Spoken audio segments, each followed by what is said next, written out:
With us from the West Coast, Lucky Steve. Here with Booger McFarland, our Hall of Famer Randy Moss, Adam Schefter. I'm Susie Colbert. And what do you say we get started with the biggest upset of Week 14?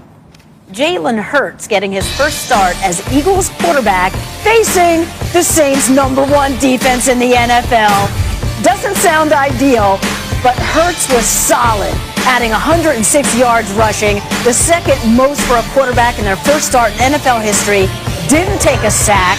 Same can't be said for Taysom Hill.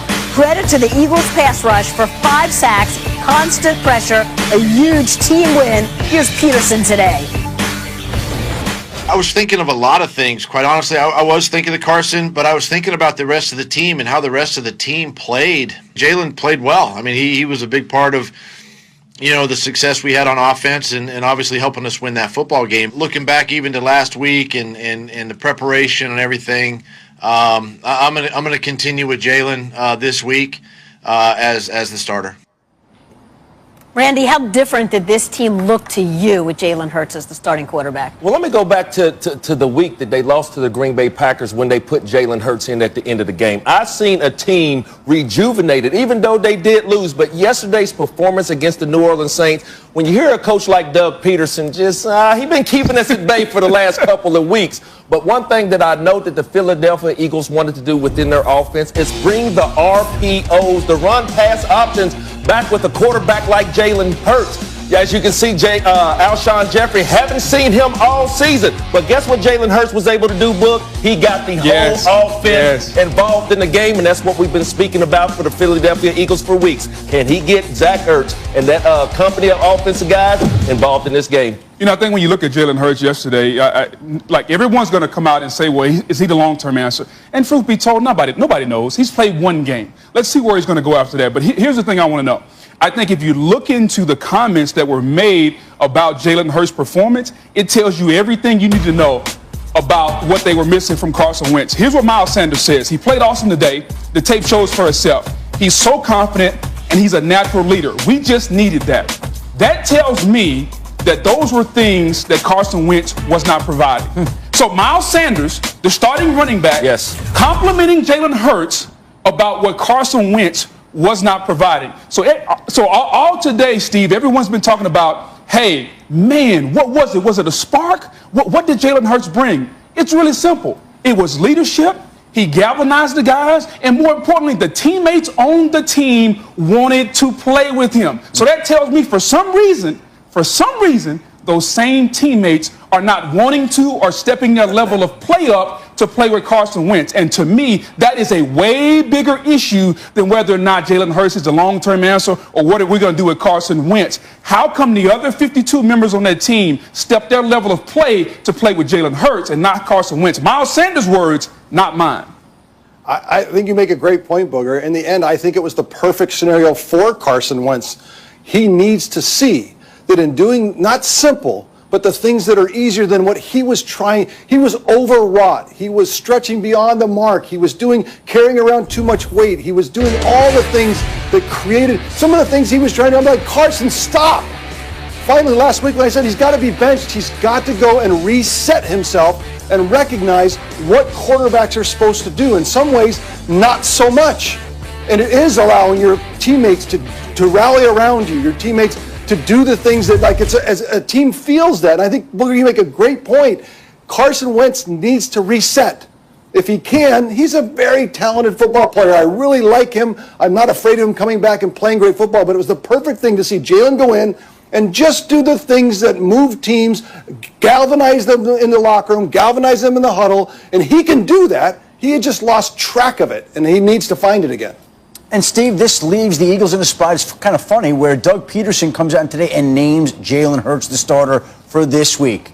Did he really need to name Jalen Hurts the starter? I mean, we could have said that after the game. They won the game. He played great. You hear the teammates commenting the way they are, saying that he brought leadership and completed the team.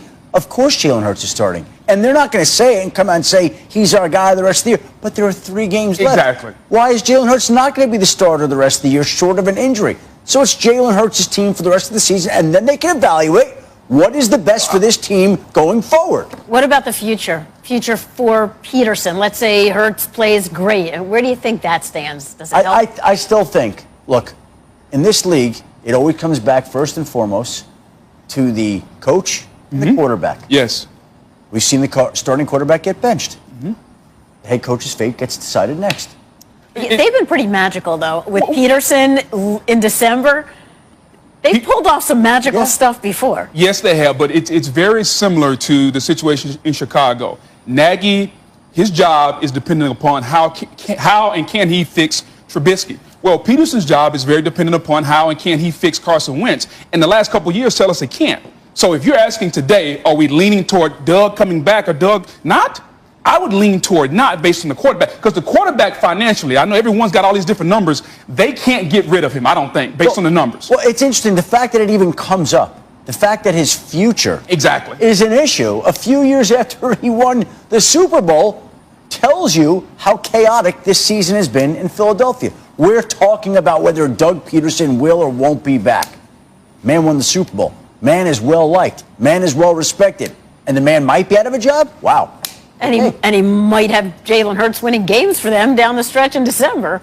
And they might have to figure out what to do with Carson Wentz. There's a lot of things. All right, let's keep it in the NFC East and keep it. Steve, wait. Steve, you wanted to jump in? Sorry, Adam. I think that's what you made the point. I shouldn't jump back in because I think you did. It's really about the fact that the coach doesn't know if he has his job or not. That's the instability. If he was set, then we can work all this out, and we don't need to worry about it so much. But the fact that the coach is now going to lose his job, it makes the Eagles and everything, including Carson Wentz, totally destabilized. Okay, to be determined. All right, more quarterback news in the NFC East.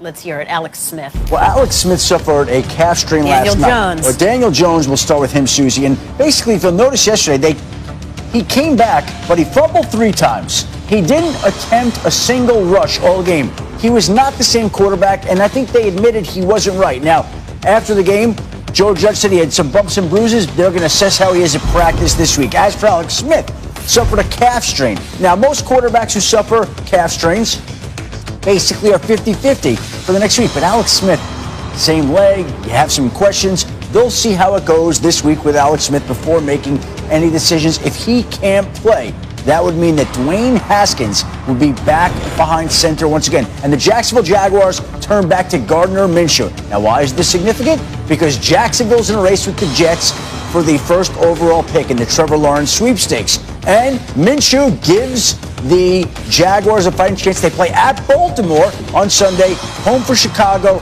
close against the Colts. Minshew will make them competitive. And as for Matthew Stafford, suffered a rib injury yesterday.